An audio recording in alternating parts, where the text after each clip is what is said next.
Welcome back to What Arty Noobs with General Disturbance. This is an E75. It's a Tier 9 German heavy tank. It's located on the south spawn of Fisherman's Bay and it's under the command of BetimAbazi. Battle started.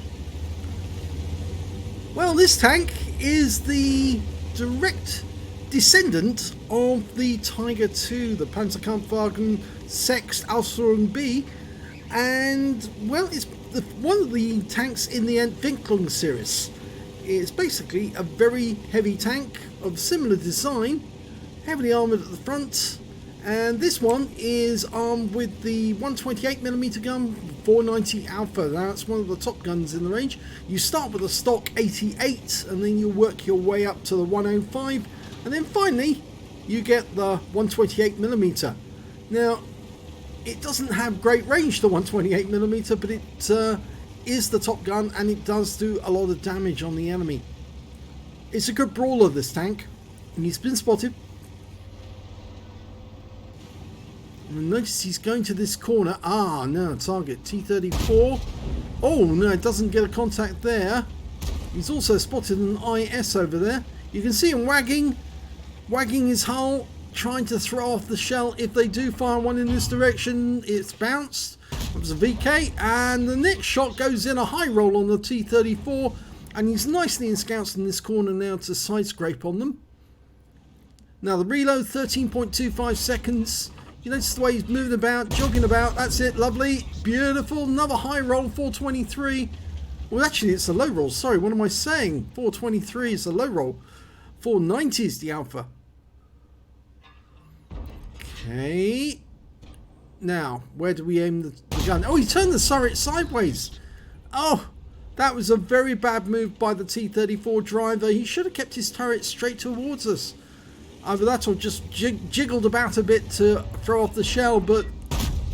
And a nice hit there on the VK-3002D, the Panther prototype. This is a Tier 9 game with Tier 7 tanks, and that was a Tier 7 that took a lot of damage. Oh! Now we've got a TS. TS5. Takes one lower plate. 446. Now he's in a bit of a difficult position because he's got a 120mm gun. We've got the 128. But we do more damage than he does. And oh, he's got close. And that didn't work because he got too close and we fired into the heavy armor at the top instead of the weaker armor down below. Normally when that tank moves up close onto you, oh, here we go. One into the engine bay, but we're taking rounds from behind by an Object 430.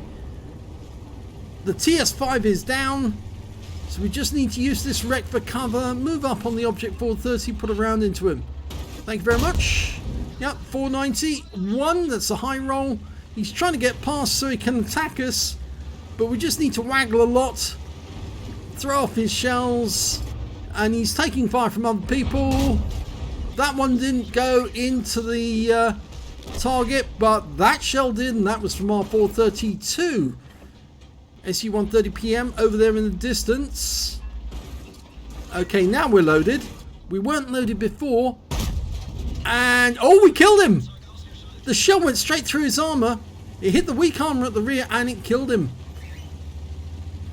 Okay, well, we've got a UDES 14.5 on the center line.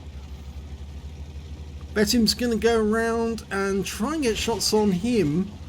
He doesn't want to go down the road because that IS-3 and the Object 432 were vulnerable to shots from that UDES. What he's going to do now is he's going to try and get close to the UDES. If he can, he might get hit from the tank destroyers at the back of the map. We don't know how many there are on this side, but there's certainly some tank destroyers over on the other side of the map. We've got a lot of forces on the west side of the map. I reckon that's where most of their tank destroyers are going to be, but if we go up here and get spotted, then more than likely the enemy tank destroyers are going to start firing rounds into our side. We've been spotted, and yes, we are now taking fire, but it's the Progetto who's trying to get the shells in, and he's fired all three of his shells and failed.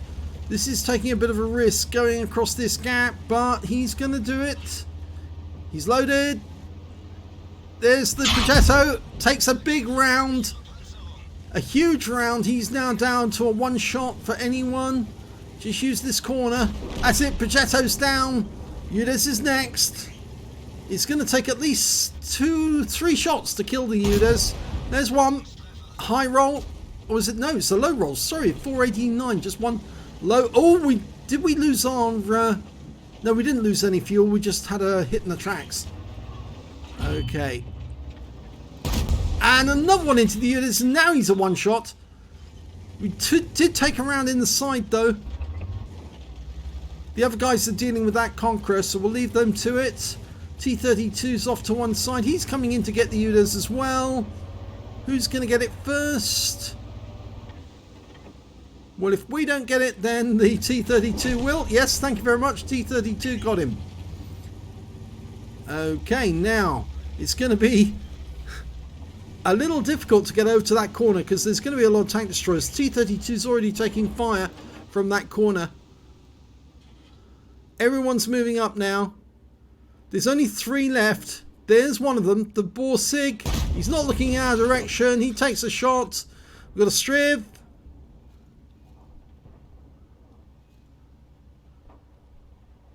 Remember the distance. You need to leave it enough lead to hit the target. Yes, he got that one in as well. There's only one left. It's the Striv 103. He's gone down into the dip. And now everyone is driving to try and get him. He is a one shot after that last hit from Betim. Guns up. He's happy. You could say his gun has wood. Yep. And there it goes. That's the end of the game. Well played, Betim.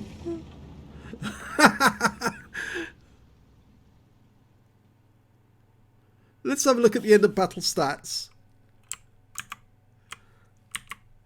And it's an ace tanker for BetimAbazi in the E75. In fact, it's his first ace tanker in this vehicle. It's got the scrolls underneath.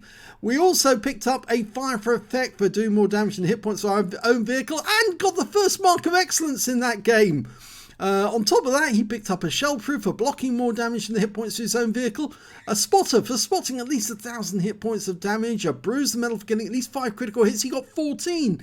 He also picked up 3 epic medals, the high caliber for dealing the most damage in the battle, the steel wall for blocking the most damage in the battle, and also a Confederate for hitting more of the enemy than anyone else on his team. And his win rate for that game was 9,679, very high indeed. So let's have a look at the team score. There you go, top of the table, 6,371 hit points of damage, more than double the next highest score in the game, and that was the Object 432, got 3,086 hit points of damage. Next high score after that was the SU-130 PM, which was one of his victims, with 2,517. When it came to kills, well, he was beaten on that one, because the Object 432 managed to get 3 kills, BetimAbazi managed to get 2, and so did the T-32, the Waffenträger auf Panzer IV, and the Rheinmetall Borsig Waffenträger on the enemy team. When it came to base XP, though, he was top with 1,392 base experience points. 922 went to the Object 432, and 665 to the T-32. He fired 17 rounds in that game, got 16 direct hits and 14 penetrations, damage of 6,371 hit points, of which 979 were at more than 300 meters. He received 11 hits from the enemy, only 4 of which were penetrations, 7 non-penetrations, and block damage of 2,280 hit points in total. He spotted 6 enemy vehicles, damaged 9 of the enemy, killed 2, and did 1,828 hit points of spotting assist. On a free-to-play account, he earned 61,034 credits for the game, and after repair and ammunition resupply, he still came away with 27,700 credits profit. He picked up 3 bonds for the awards for the high caliber, the steel wall, and the Confederate, and 1,392 base XP, 5,568 for completing the mission and events, took away 6,960 altogether. So an extremely good game for BetimAbazi in the E75. fact, that was almost a textbook way of actually doing it, because he didn't really suffer that much in the way of damage. He certainly didn't use any premium ammo because he just didn't need to. He was just using that 128 for all of its worth. And he came away very, very nicely after having, even after taking damage from the enemy, he still came away better off than anyone in the team. Twice as much damage. Absolutely excellent. So if you enjoyed that replay, please give this video a like and do subscribe to our channel. Hit that notification button so you get alerted when we put another replay up like this. And thank you for watching.